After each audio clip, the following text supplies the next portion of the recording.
Bien, bonjour à tous. Nous sommes très heureux pour cette table ronde du Forum francophone des affaires, d'être avec vous pour échanger sur la francophonie, la littérature et la place de la langue française. Des écrivains, des essayistes sont avec nous. Alors, il y a deux écrivaines, deux autrices, deux auteurs, comme on voudra. Hélène Tirtoff, bonjour. Bonjour à tous, merci d'être là. Juliette Elamine, bonjour. Bonjour. Et puis, nous sommes heureux aussi d'avoir avec nous André Hichet. Bonjour André Hichet. Et moi, je m'appelle Paul de Cinetti, je suis délégué général à la langue française et aux langues de France. Et pour commencer notre échange, je vais vous parler de francophonie, si vous le voulez bien. Après, je laisserai la parole à André, puis à nos deux autrices de littérature. Je vais vous parler de francophonie pour vous faire peut-être découvrir des réalités qui ne sont pas forcément connues en France. La francophonie, qu'est-ce que c'est ? C'est d'abord un attachement commun pour une langue, la langue française. Aujourd'hui, vous avez 320 millions de locuteurs francophones dans le monde. Les prévisions pour les décennies qui viennent estiment que nous serons proches de 500 millions de personnes qui parleront le français, principalement originaires du continent africain. Et donc la langue française, c'est une langue qui est en évolution permanente, et qui s'enrichit grâce, en grande partie, aujourd'hui, c'est un fait, à l'apport des autres pays, des autres cultures, des autres civilisations. On a souvent en France l'impression ou le sentiment que les francophones, eh bien, ce sont les autres. Nous sommes français, et les francophones, ce sont les autres.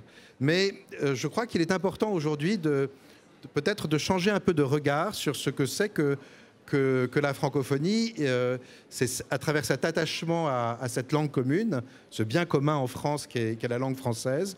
Je pense que nous pouvons avoir une proximité plus grande, si nous le voulons, si nous le souhaitons, si nous voulons ouvrir nos regards à ces communautés de francophones qui parlent le français à travers le monde et qui, certaines d'entre elles, mènent un véritable combat au quotidien.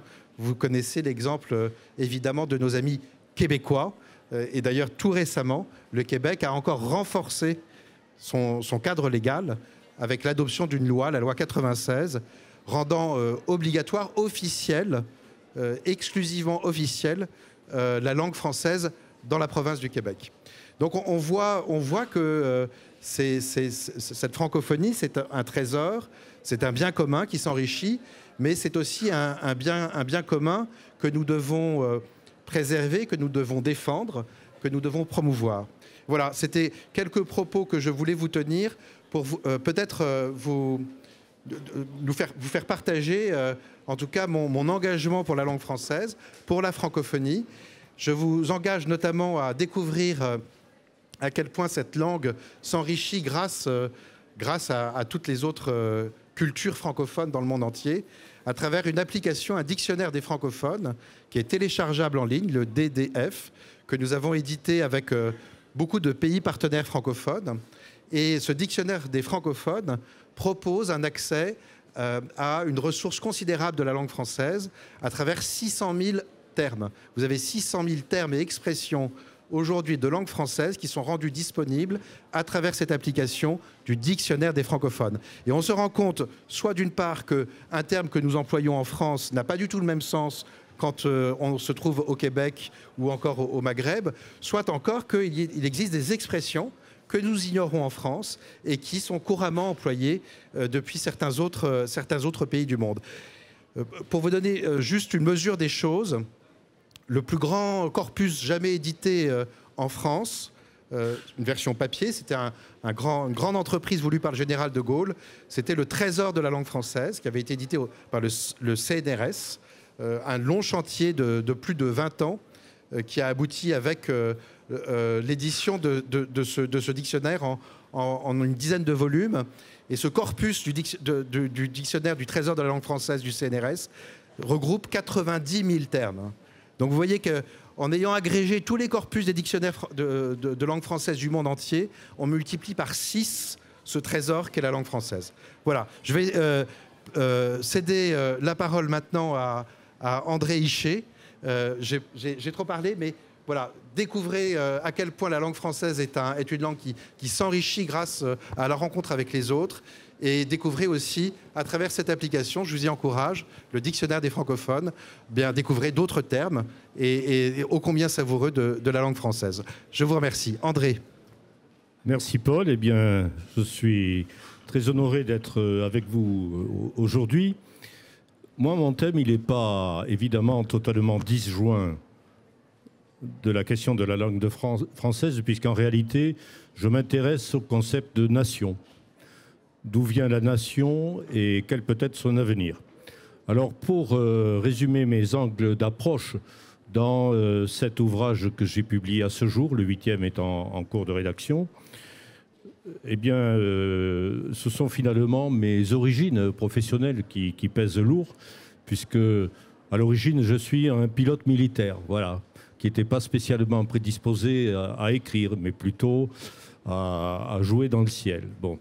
Et puis, j'ai fait une carrière très diversifiée.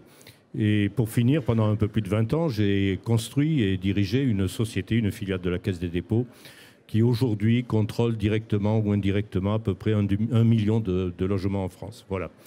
Et donc, le point de départ, c'est une phrase du général de Gaulle qu'il a prononcée à l'occasion d'un discours à Londres en 1942, où il essayait, ou d'ailleurs de manière assez précise, il définissait ce que serait l'avenir du pays après sa libération et dans la perspective évidemment des travaux à l'époque du Conseil national de la résistance. Et sa déclaration portait sur un point essentiel qui consistait à dire la sécurité nationale et la cohésion nationale. En fait, il a utilisé le terme de sécurité sociale, mais dans un sens qui n'est pas exactement celui que nous utiliserions aujourd'hui.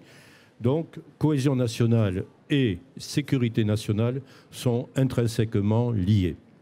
Et donc, je me suis efforcé, avant en gros de m'engager, je n'ai pas encore fini, dans une synthèse sur les origines diverses et variées de la nation, de la construction de l'État, etc., dans une approche finalement de chacun de ces aspects-là, en traitant d'abord des questions de sécurité extérieure. J'ai fait un ouvrage sur ce que pourrait devenir la défense nationale, mais également un sujet qui est très important, qui résume finalement l'ensemble des relations extérieures d'un pays, d'une nation, le commerce et la guerre. Bon. Le commerce et la guerre, on voit bien que tout ça, au passage, n'est pas indépendant de la question de la francophonie, parce que ça débouche rapidement sur ce qu'a été la première mondialisation jusqu'en 1913, qui était une mondialisation à travers les empires coloniaux.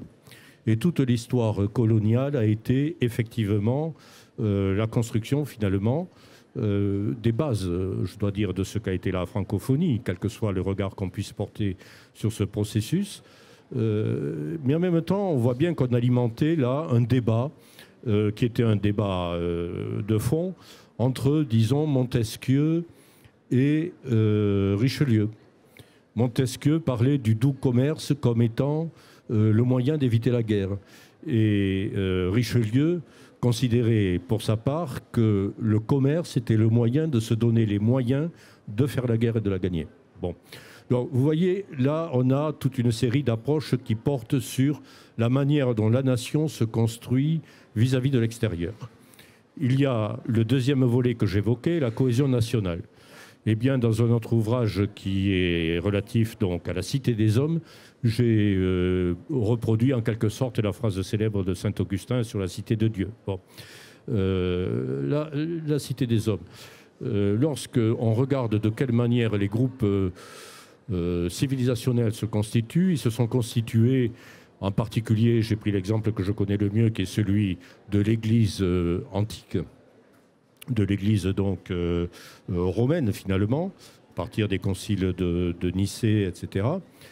on a une construction théologique, c'est-à-dire verticalisée de l'ordre social. Eh bien, à partir des Lumières, on voit bien que c'est la raison qui va prendre la relève jusqu'à aboutir de nos jours à l'émergence, finalement, de ce qu'on peut qualifier de religion laïque, c'est-à-dire l'économie politique. L'économie politique. Bon. Il y a de multiples approches dans l'ensemble de ce processus.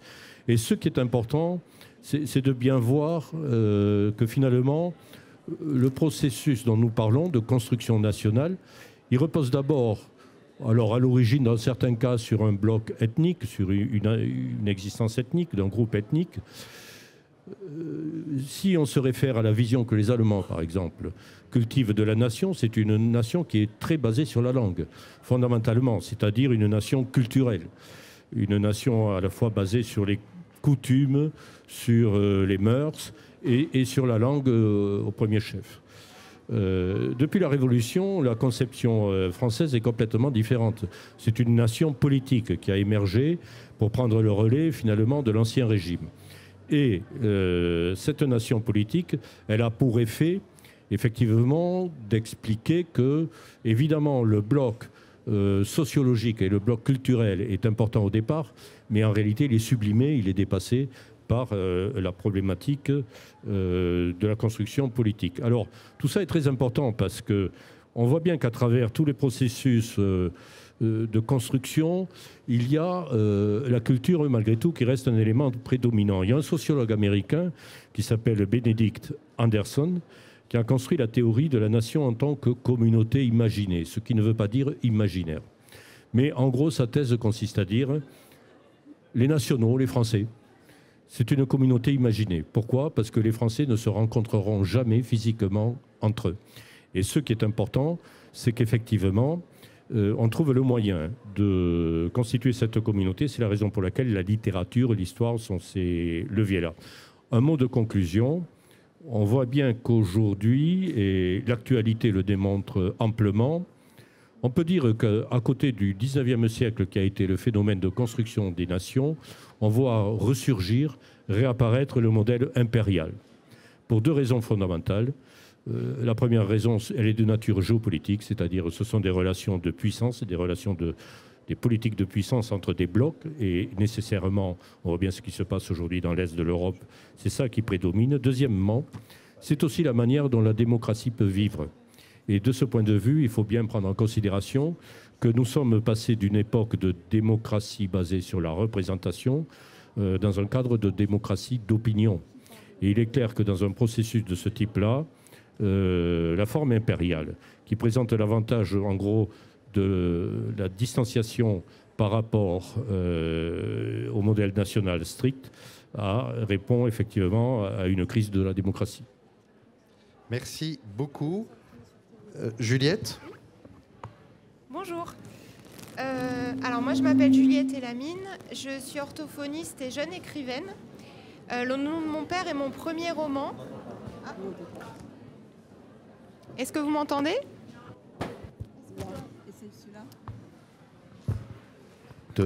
Et là ? Là vous m'entendez ? Oui ? Donc, je disais, je m'appelle Juliette Elamine, je suis orthophoniste et le nom de mon père est mon premier roman.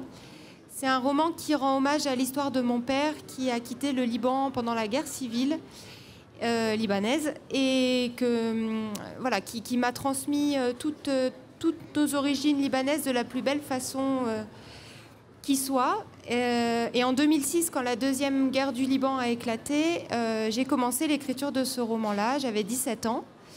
Je l'ai laissé de côté. En 2018, j'ai eu envie de le terminer et que ce soit un hommage à l'histoire de mon père. Donc c'est elle que je cache dans la fiction. C'est un roman qui est beau et qui, je l'espère, valorise le Liban parce qu'on le connaît beaucoup pour son histoire et sa géographie délicate. Mais c'est un pays qui est très riche et qui mérite d'être connu sous son plus beau jour. J'ai décidé de verser une partie des bénéfices de mes ventes à un fonds solidaire dans lequel je suis engagée, qui s'appelle le Cèdre Solidarity, qui est basé à Étretat. Et mon rôle dans ce fonds solidaire est la promotion de la francophonie. En tant qu'orthophoniste et écrivaine, j'ai un attachement à la lecture qui est très puissant. Et je trouve que lire est un moyen de s'évader et ça doit être mieux connu, mieux appréhendé et ça commence dès l'enfance. Mon idée, c'est de valoriser la lecture, l'appétence pour la lecture, l'écriture et l'expression de la littérature de toutes les manières qui soient dans notre fonds solidaire avec ce roman et au Liban et plus généralement. Voilà, j'espère que le message était clair. En tout cas, vous pouvez me retrouver sur le stand si vous voulez discuter avec moi. Merci. Je passe à ma collègue. Oui. Bonjour. Hélène Tirtoff, là, je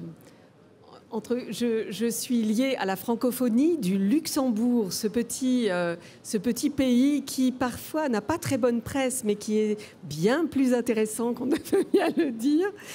La langue, le français entre autres, je dis bien, mais la langue et les langues ont un statut et une importance très particulière dans ce petit pays.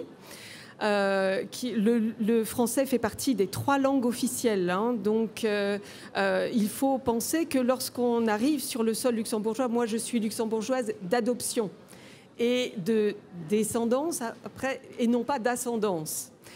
J'ai mis à part ça une ascendance russe par mon papa des années 20. Ça, c'est encore... Mais peut-être que justement, cette histoire d'ascendance et de descendance, c'est justement un enjeu très particulier quand on s'intéresse à la francophonie et quand on est écrivain et particulièrement poète, comme c'est mon cas. Là, il s'agit d'un livre de prose poétique lié à un certain nombre d'années passées au Luxembourg, histoire d'ascendance et de descendance aussi. Et voilà, donc le Luxembourg est placé vraiment à la rencontre entre le monde germanique et le monde latin. Donc cette rencontre, c'est un monde ces frontières multiples et qu'on retrouve dans la pratique multiple des langues est vraiment fondamentale dans ce pays. Quand on se promène dans une rue du Luxembourg, on ne sait pas quelle langue va parler la personne en face de soi. Ça peut être le luxembourgeois, l'allemand, le français, l'anglais, le portugais, voire encore autre chose, le russe, le chinois. Voilà, ils doivent être à 37% d'étrangers sur leur sol. Hein. C'est très très particulier. Donc en fait, ça veut dire que pour un écrivain, pour un luxembourgeois et particulièrement pour un écrivain, le français ou une autre langue, c'est une langue de choix. Un de mes chers amis poètes, très grand poète, Lambert Schlechter, disait « Moi, je suis francographe plutôt que francophone. » Très intéressant. Langue d'écriture, c'est ce que je choisis. Pour raisonner sur cette dimension de frontières, de passage, de langue, hein, qui parfois se font difficilement dans la douleur, à la fois dans la joie de rencontre d'une nouvelle vie, mais aussi dans la douleur. Je vous lis un extrait de ce livre, Jonas Luxembourg, édité chez Phi, éditeur de poésie au Luxembourg. Il a déjà quelques années, ce livre. Il y a 10 ans, je quitte la France pour le Luxembourg, tiré au treuil du regroupement familial. Femme suit mari avec enfant. Tiré au treuil, secousse car mon père lutte contre la maladie. Il subit une étrange métamorphose. Scientifiquement, un jus toxique dans ses veines, crevant au passage les métastases qui éclosent un peu partout, lui emporte la peau, les cheveux, les cils, les jambes, le dos. Comment partir? Comment rester? Coupé en deux, à balancer entre ascendance et descendance? Tempête, vertige. Je calcule les kilomètres, les heures de trajet, retourne les possibilités, évalue les variantes en cas d'urgence. Je stagne, je ne fais pas les cartons. Vider, remplir, maison, caisse, valise, toute boîte ou ranger ce qui a une forme et ce qui n'en a pas. Je compte en plus, en moins. La ligne du boulier se perd dans les vignes. On sent que repartir pendule. Je mets 6 mois pour arriver. Mon père, lui, réussit à ne pas partir. Aquarium au coin le plus frais de la cour, poissons pêchés dans la Moselle. Père et fils, soirée sur le quai ou en face, rive allemande. Puis père seulement. Passer certaines frontières, métabolisme trouble, délicat. France, Allemagne, Luxembourg, Moselle, la rivière, région des 3 frontières, révélation de nos guerres. Ce fut déjà soudaine ma question à mon mari allemand, montée comme bulle du fond de l'eau. Tu es mort où, toi? Et le souci affectueux qu'elle contenait. Si la question reçut réponse, je n'en ai pas souvenir, ni même si elle franchit mes lèvres. Elle seule m'est restée, avec le drôle de devoir de vie qu'elle confirmait.